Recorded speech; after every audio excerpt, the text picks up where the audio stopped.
মধ্যবিত্ত পরিবারের মানুষদের শখ বা বিলাসিতা থাকতে নেই, কারণ তাদের প্রয়োজন মিটাইতেই কিন্তু হিমশিম খেতে হয়। আসসালামু আলাইকুম আমার প্রাণপ্রিয় আপুরা, তোমরা কেমন আছো? আশা করতেছি ভালো আছো। আলহামদুলিল্লাহ, তোমাদের দোয়ায় আমিও সুস্থ এবং ভালো আছি।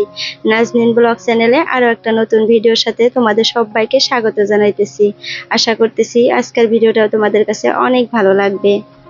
আজকে হলো সোমবার, আর সকাল সকাল তোমাদের সাথে নিয়ে ভিডিওটা শুরু করে দিলাম। সকালে ঘুম থেকে উঠে নিজে ফ্রেশ হয়ে কিচেনে আসছি। আর কিচেনে এসে দেখো এক পাশে ভাত বসিয়ে দিছি আর এক পাশে পানি গরম দিয়ে দিচ্ছি। আর এই পাশে দেখো ফ্রিজে মাংস ছিল, মাংসগুলা বের করে পানি দিয়ে রাখলাম বরফটা ছাড়ার জন্য। আর এদিকে দেখো সবজি কেটে নিলাম, তোমাদেরকে তো আগেই দেখিয়ে দিছিলাম সবজিগুলা। তো এখানে দেখো চাল কুমড়া কেটে নিলাম ভাজি করার জন্য। আর আজকে কিন্তু আমি সবকিছু একটু বেশি পরিমাণে রান্না করব, কারণ আজকে আমি টাইলস মিস্ত্রিদের ভাত খাওয়াবো দুপুরে। তোমাদের দাদা ভাই বলছিল যে লাস্ট কাজের দিন তাদেরকে একটু ভাত খাওয়াইতে হবে, কারণ প্রত্যেকদিন তো আমরা ভাত খেতে দেই না, তো দেখতে একটু খারাপ লাগে। তো আমি আসলে ছোট্ট মেয়েটাকে নিয়ে রান্না করতে পারি না, তো যার জন্য দেখো আধা কোমর আমি এভাবে কেটে নিছি ভাজি করার জন্য। আর আধা কোমরটা আমি ভালো করে পলিথিন দিয়ে বেঁধে নিয়ে ফ্রিজে রেখে দিলাম, অন্য একদিন রান্না করব।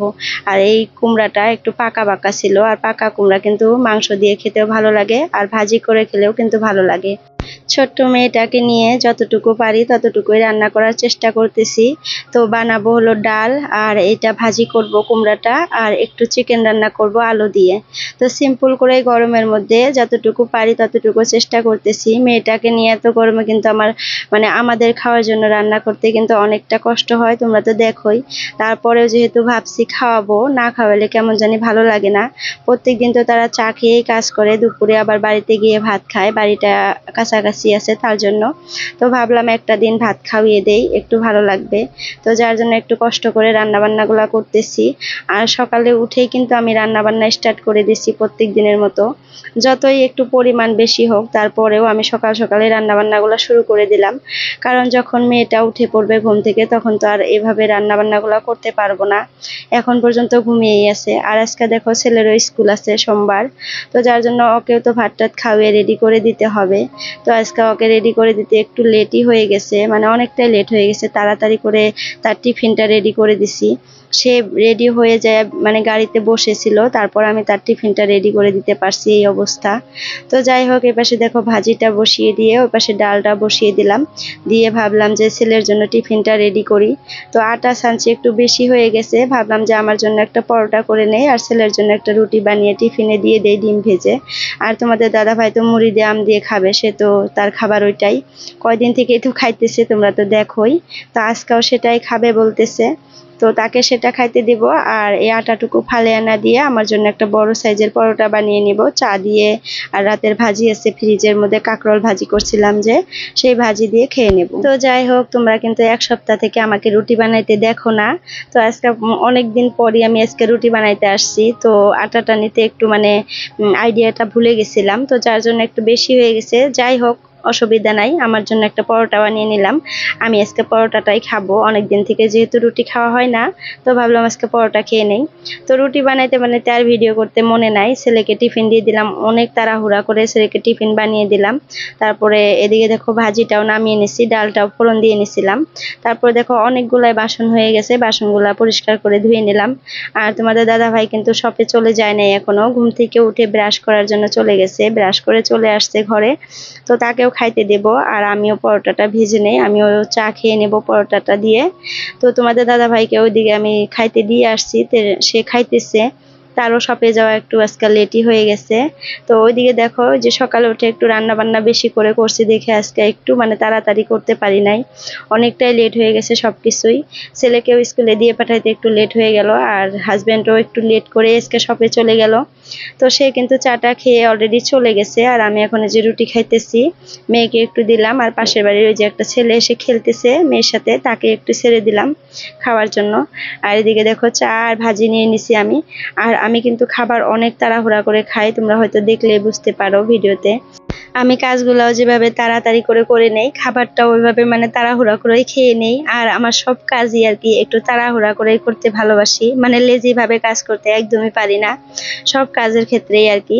তো এই দেখো তাড়াতাড়ি করে পরোটাটা খেয়ে নিলাম, খেয়ে নিয়ে দেখো যে চিকেনটা যে রেখে দিছিলাম বরফের মানে বরফটা ছাড়ার জন্য, তো সেটা কিন্তু ছেড়ে গেছে। তো এখন এই যে চিকেনটা রান্না করব, একদম সিম্পল করে তাড়াতাড়ি করে রান্না করব। আর এই ঘরটাতে এতটা গরম পড়ছে, মানে আমি থাকতে পারতেছি না, কি আর বলবো তোমাদের। তো সব তো রান্না হয়েই গেছে, ডাল ভাজি, তো এখন চিকেনটা রান্না করলে কিন্তু রান্না শেষ। তো তারপরে ভাবলাম যে সব কাজকর্মগুলো গুছিয়ে নেব। আর মানুষ কয়েকজন খাওয়াইতে চাইলে কিন্তু অনেকটা একটু মানে পরিশ্রম হয়। আর তারপরে আবার যদি ছোট বাচ্চা থাকে সাথে, তাহলে তো আরো একটু কষ্টটা বেশি হয়ে যায়। তো মেয়েটা অনেকটাই কান্নাকাটি করতেছে ঘুমানোর জন্য আর খাওয়ার জন্য, তার হয়তো খিদা লেগে গেছে। আর এখন প্রায় 8:30টার মতো বাজে। তো তাকে যেহেতু 8:30 9টার মধ্যে আমি খাইতে দেই, তো তার জন্য পিছন পিছন ঘুরতেছে আর অনেক কান্নাকাটি করতেছে।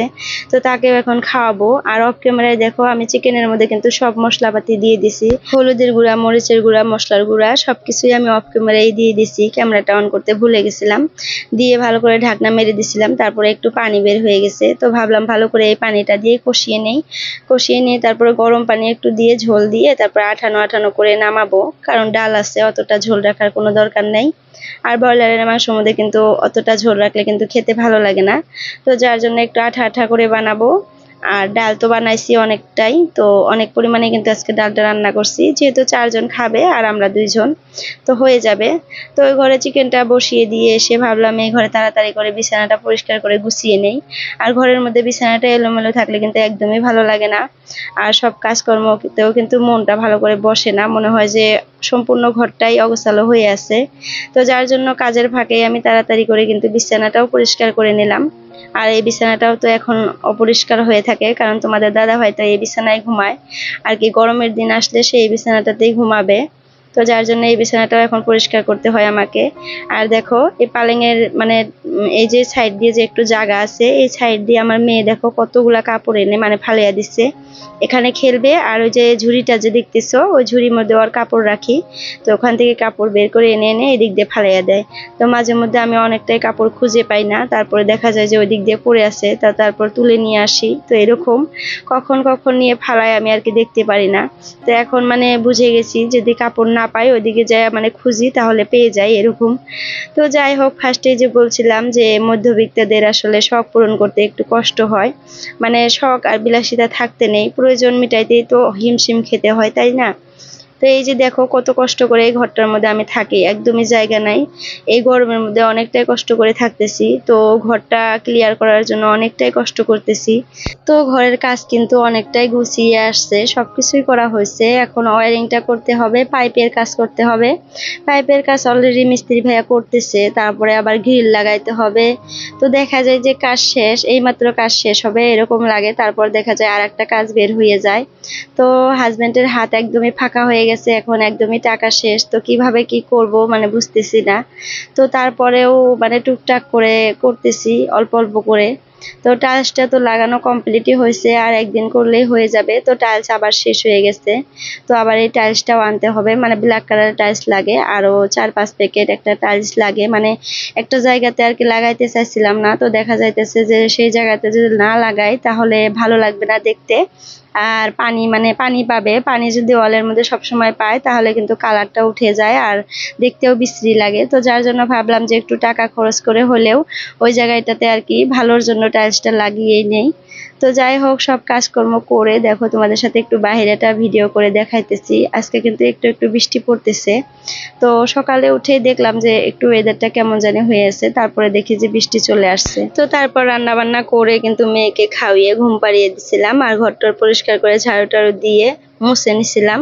তো এখন প্রায় 1:30টার মতো বাজে, মিস্ত্রিদের জন্য দেখো এই যে খাবারগুলা রেডি করে নিছি। তোমাদের দাদা ভাইও কিন্তু শপে থেকে চলে আসছে, তো তাদেরকে ডাকার জন্য গেছে। আর এদিকে দেখো অনেকগুলা ভাত বেড়ে নিছি আমি। আর ছেলে স্কুল থেকে চলে আসছে, তারও খুব খিদা লেগে গেছে। আসলে সত্যি কথা, আমার ছেলে যদি মাংস দেখে তাহলে অনেক খিদা লাগে তার, তো যার জন্য তাকে খাওয়ার জন্য দিয়ে দিছি। আর এদিকে দেখো সবকিছু রেডি করে একদম কমপ্লিট করে রাখছি, তারা আসলে খালি ভাতটা বেড়ে দিব। আগের থেকে ভাতটা বেড়ে রাখি নাই, ঠান্ডা হয়ে যাবে, যেহেতু উপর থেকে ফ্যান চলতেছে। আর এখানে কিন্তু আমি মানে সেমাস আর লেবু আর টমেটোর স্যালাড কেটে নিছি, আর ডাল ভাজি যেগুলা দেখছিলা তোমরা সকালে রান্না করতে সেগুলা কিন্তু এনে দিছি, আর ফ্রিজের একটা করে বোতল দিয়ে দিছি। তো তাদেরকে এইটুকু দিয়ে আজকে তাদের আপ্যায়ন করব, জানি না কতটুকু তারা খুশি হবে। আর আমার কিন্তু মানুষকে খাওয়াইতে পারলে অনেকটাই ভালো লাগে। তো আমি যে আজকে তাদেরকে খাওয়াইতে পারতেছি তাতে আমার অনেক ভালো লাগতেছে। প্রত্যেকদিন যেহেতু তারা দুপুরে বাড়িতেই যায় খায়, তো আজকে আমি খাওয়াবো, ওইটা আমার কাছে অনেকটাই আর কি শান্তি লাগতেছে। তো যাই হোক, খাওয়া দাওয়ার পর এটা বিকালে তারা মানে ডোরের যে দরজার যে সামনে জায়গাটা থাকে সেটাতে আর কি ডিজাইন করে লাগাইতেছে। তোমাদের দাদা ভাই বলছিল যে একটু ডিজাইন করে লাগিয়ে দিও, তো সেটাই তোমাদের সাথে একটু শেয়ার করতেছি। তো কয়েকদিন থেকে আমি কিন্তু তোমাদের কমেন্টগুলো পড়তে পারতেছি। কালকে একটা আপু আমাকে অনেক সুন্দর একটা কমেন্ট করছে, বাংলাদেশি ফ্যামিলি ব্লগ থেকে। আপু আমাকে অনেক অনেক কমেন্ট করে, সব সময় বড় বড় কমেন্ট করে, আমার ভিডিও সম্পূর্ণ দেখে, আমার অনেক ভালো লাগে। তো সে আমার ভিডিও দেখে অনুপ্রাণিত হয় আর কি। আমি অনেক কাজ করি, তার অনেক ভালো লাগে। তো এটা মানে শুনে আমারও কিন্তু অনেক ভালো লাগছে। থ্যাংক ইউ সো মাচ আপু, তোমাকে অনেক অনেক ধন্যবাদ। তারপরে আর একটা আপু কমেন্ট করছে, বাংলাদেশি ব্লগার মমিতা, ওই আপুটাও আমাকে অনেক সুন্দর একটা কমেন্ট করছে। কমেন্টটা পড়তে পারলাম না, জাস্ট নামগুলা মনে রাখছি আমি। তারপরে সুইটি লাইফস্টাইল আইডি থেকে আপু আমাকে অনেক সুন্দর একটা কমেন্ট করছে। থ্যাংক ইউ সো মাচ আপু, তোমাদের অনেক অনেক ধন্যবাদ, এভাবে আমার সবসময় পাশে থেকো। তো ভিডিওর এই পর্যায়ে এসে আপুদের কাছে একটাই রিকোয়েস্ট, নতুন যদি কেউ আমার ভিডিওতে আসো প্লিজ চ্যানেলটা সাবস্ক্রাইব করে আমার সাথে থেকো, আর সবসময় আমার এইভাবে পাশে থেকো তোমরা। তো দেখো টাইলসটার ডিজাইনটা কত সুন্দর লাগছে, এটা তোমরা দেখে যদি ভালো লাগে কমেন্টে বলতে পারো কেমন হয়েছে।